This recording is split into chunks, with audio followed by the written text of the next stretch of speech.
ඔයාලා දැන් මේ දකින්නේ ශ්‍රී ලංකාවේ සහ දකුණු ඉන්දියාවේ දකින්නට ලැබෙන බකමූණෙක්. එයාට සිංහලෙන් කියන්නේ බොර උකුසුබස්සා කියලා. ඉංග්‍රීසි වලින් කියන්නේ බූබුක් කියලා. ඒකට හේතුව එයා කෑ ගහන්නේ බූබුක් බූබුක් කියලා. நீங்கள் இப்பொழுது பார்த்து கொண்டிருப்பது இலங்கையிலும் தென்னிந்தியாவிலும் காணப்படும் ஒரு ஆந்தை இனம். இதனை தமிழில் வேட்டைக்கார ஆந்தை என்று அழைப்பார்கள். ஆங்கிலத்தில் இதனை பூபுக் என்று அழைப்பார்கள். இதன் காரணம் இந்த ஆந்தை பூபுக் பூபுக் என்று குரல் எழுப்புவதால். ලොකු කහපාට ඇස් දෙකක් සහ දුමුරු පාට පිහාටු තියෙන බූබුක්ගේ ශරීර ප්‍රමාණය සෙන්ටිමීටර් 35ක් විතර වෙනවා. பெரிய மஞ்சள் நிற கண்களையும் மண்ணிற இறக்கையும் கொண்ட இந்த ஆந்தை 35 சென்டிமீட்டர் வரை வளரக்கூடியது.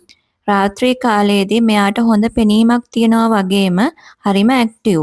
முற்றிலும் இரவில் செயற்படும் இந்த ஆந்தைகள் பகலில் மிகவும் அமைதியாக இருக்கும். කෘමී සතුන් වගේම කුඩා කටුස්සන් සහ ගෙම්බන්ව තමයි මෙයා ආහාරයට ගන්නෙ. பூச்சிகள், வண்டுகள், பல்லிகள், தவளைகள் போன்றவற்றை உணவாக உட்கொள்கின்றது இந்த ஆந்தைகள். මෙයාලගේ බ්‍රීඩින් සීසන් එක මාර්තු සිට ජූනි මාසය දක්වා කාලය. වරකට බිත්තර 3ක් විතර දානවා.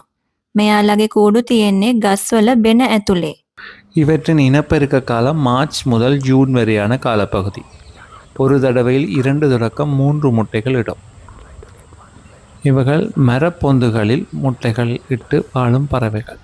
මෙයාලව පරිසර පද්ධතියට වැදගත් වෙන්නේ කෘමී ගහණය පාලනය කිරීමට සහ හිතකර පරිසර පද්ධතියක් හඳුනා ගැනීමට. இவை சூழல் சமநிலைக்கு மிகவும் முக்கியமான பறவைகள். பூச்சிகள் பெருக்கத்தை கட்டுப்படுத்துவதற்கு மிகவும் உறுதுணையாக இருக்கும் பறவைகள்.